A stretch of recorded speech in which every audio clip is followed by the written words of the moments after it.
Hey, hello.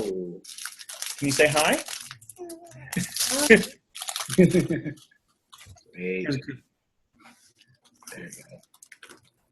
Okay. This also means that our time is coming to an end, so let's get through these pretty quick. She does not have patience for this. All right. All right. So, is the legal system as corrupt as it is portrayed in the media?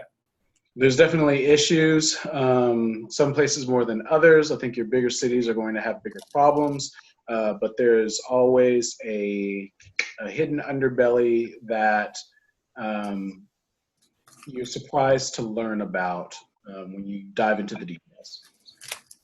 Okay. Is there? I know I've heard this before, and I know it kind of exists, but I want to see if it exists in the kind of legal system, justice system. The Old Boy Network, is Oh, that for sure. still a real thing? Yeah, 100%. Because the community, your legal community and your political community are very small communities, and they overlap.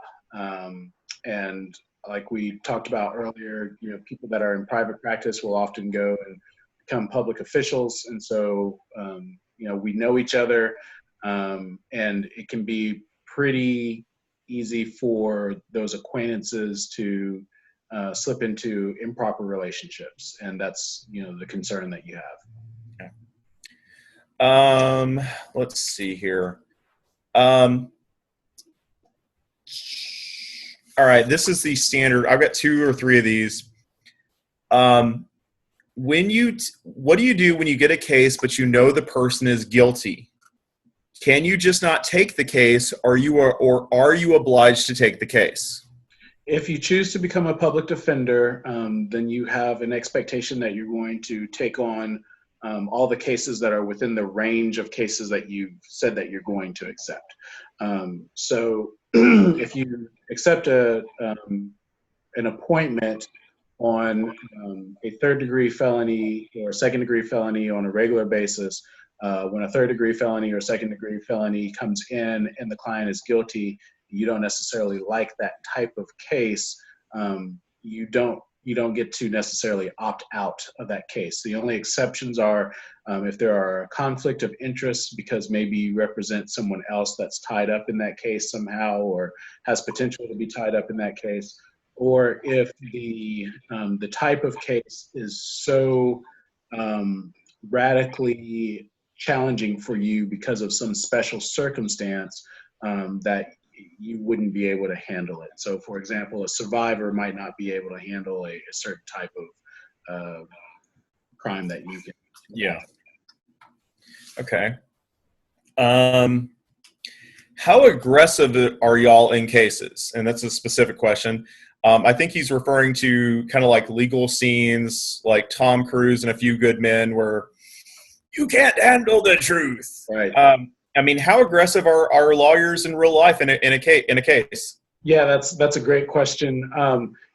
It really, your mileage does vary, and it depends upon your lawyer and the appropriateness of the setting.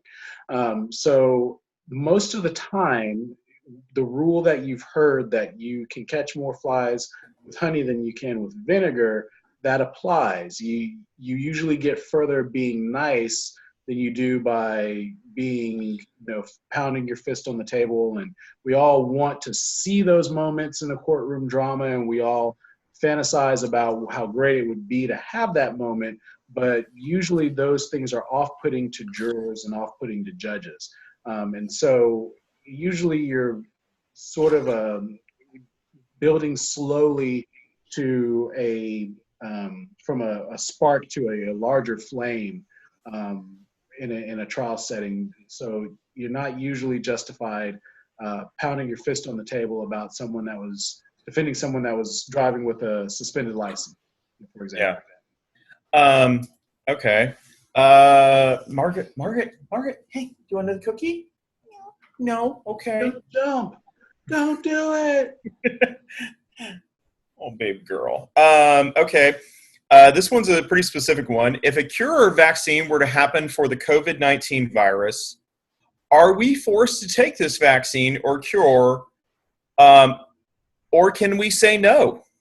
That's a great question. I think that the same rules that apply generally about how you decide as an individual or as a parent to raise your children concerning religious freedom and medical freedom and things like that, those still apply. So just because it's COVID doesn't change anything. This is COVID-19, and it's called COVID-19 because this particular strain was found in 2019, but there were other strains. And you may or may not have taken the vaccine for those. You may or may not take the vaccine for flu. There were things that nearly wiped out humanity in our history that now we vaccine for, and some people don't take vaccines for those. So those things are, in that respect, not a whole lot different than COVID. Okay. I know when it, I don't know the specific laws in Texas, but I know it is required to get a meningitis vaccine as far as a college student is concerned. I don't know, is there a religious exception allowed for, hey, I don't want the meningitis vaccine because it violates my religion? I'm not sure. That's not something that I come into.